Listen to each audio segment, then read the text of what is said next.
Hey guys, my name is Neil and welcome to Neil Workshop Zone. So in this episode we're going to be finally, talking about the different types of operators and bitwise operators. So in my previous episode I probably talked about the concept of it and the concept of it like took 5 to 6 minutes. So in this episode we're going to be covering about all the types of operators and bitwise operators. So in our previous episode we talked about bitwise OR and bitwise AND. Not talked about it, just mentioned it. So if you haven't checked it out, I recommend checking out previous videos because it contains a lot of important details. But if you did watch it, then in a previous episode I said about how the computer takes binary code and machine code and what binary code consists of. So yeah. So now let's talk about different types of operators. So the first operator is bitwise OR, which is represented by this. So when you ask, the computer for a bitwise operator, OR, you have to basically have something like 2 and 5.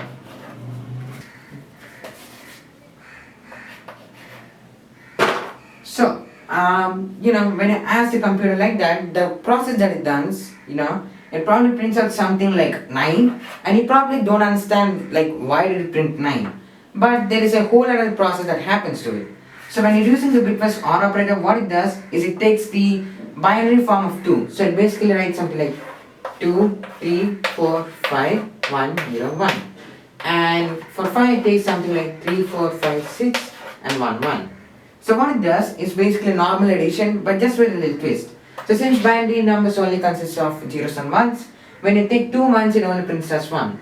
And when you take 0 plus 1 it's 1, 1, 0, 0, 0, 0, 0. So it basically does this and then takes this number, this binary number, and converts it back into some, actual number like 11 or 12 and then prints it back as the answer is 11 or 9 or 12. So that is basically how bitwise OR operator works. Now, let's talk about bitwise AND operator.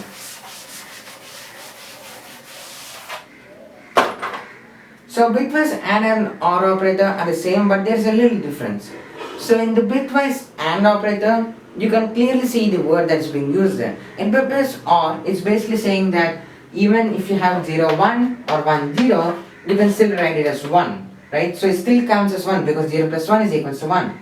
But AND, as the name suggests, is basically implying the fact that even if you have even if you have 1, 0 and 1, 1 in it, it still doesn't count. It still comes as 0. So unless both of the numbers are 1 and 1, then it's the only way, then that's the only way it can count it as 1. So if you take the same example as before, which is, 2 and 5.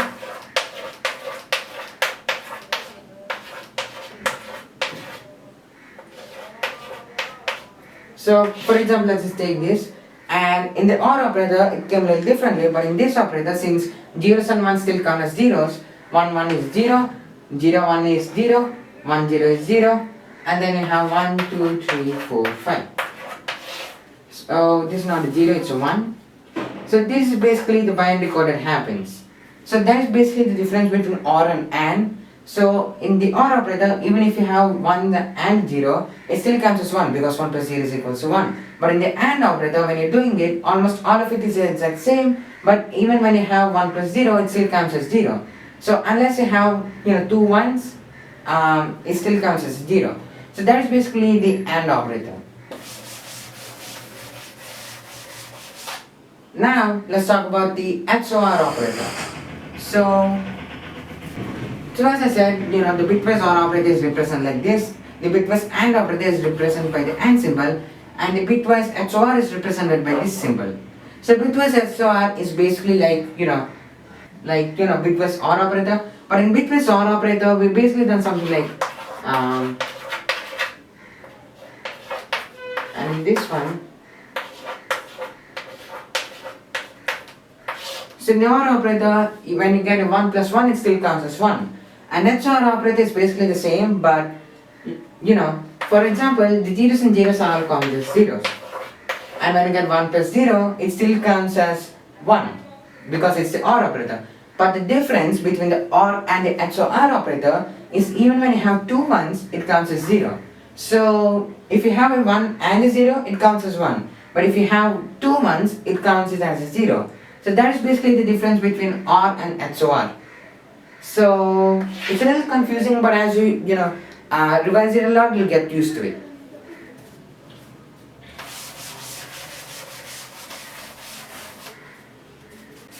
So now let's talk about complement or not. So complement simply is this, and complement, what basically complement does is it basically takes, imagine you write 2 complement. It basically takes the, you know, it basically takes the binary form of 2, which is this, and when you ask it to complement 2, what it does is it basically reverse the digits. So instead of writing 1, it writes 0, 0 is written as 1, 1 is written as 0, and all of these zeros are written as 1. So that is basically how it changes the binary code.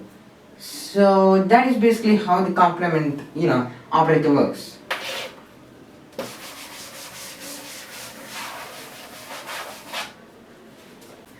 Now let's talk about the last 2 types of operators, which are pretty identical, which is left shift and right shift. The difference between left shift and R shift, left shift and right shift, and basically what they mean is basically, imagine you have 2 as again. What it basically does, the left shift, is it basically takes the 2 digits from the left and sends it towards right. So the answer basically becomes 0, 1, 0, 1, and it takes these 2 and adds it over here. So this becomes a different integer, a different binary number of itself, and it gets converted into some other number. So if you have some like 2 left shift, and the answer is printed out as 9, for example. So that is basically how left shift operator works. And the right shift operator, what it does is it basically takes the same rules, which is it takes this, and instead of taking the left integers to the right, it takes right integers to the left. So in the previous one, we taken these 2 integers towards the right side. Meanwhile over here, it takes 0 and 1 towards here. So 1, 2, 3, 4, 5 and 1. So this is basically how right shift works. So that is basically the difference between left shift and right shift operator, and yeah, that's basically it. So we talked about bitwise operators, and it might be a little bit confusing, and if it is, I recommend trying it on your own on practical, because it also helps you out a lot. So yeah, hope you enjoyed this bitwise operators video. If you did, don't forget to like, share, subscribe, hit the notification bell so you don't miss out any new videos. And that's all folks, and see you in the next one. Bye bye.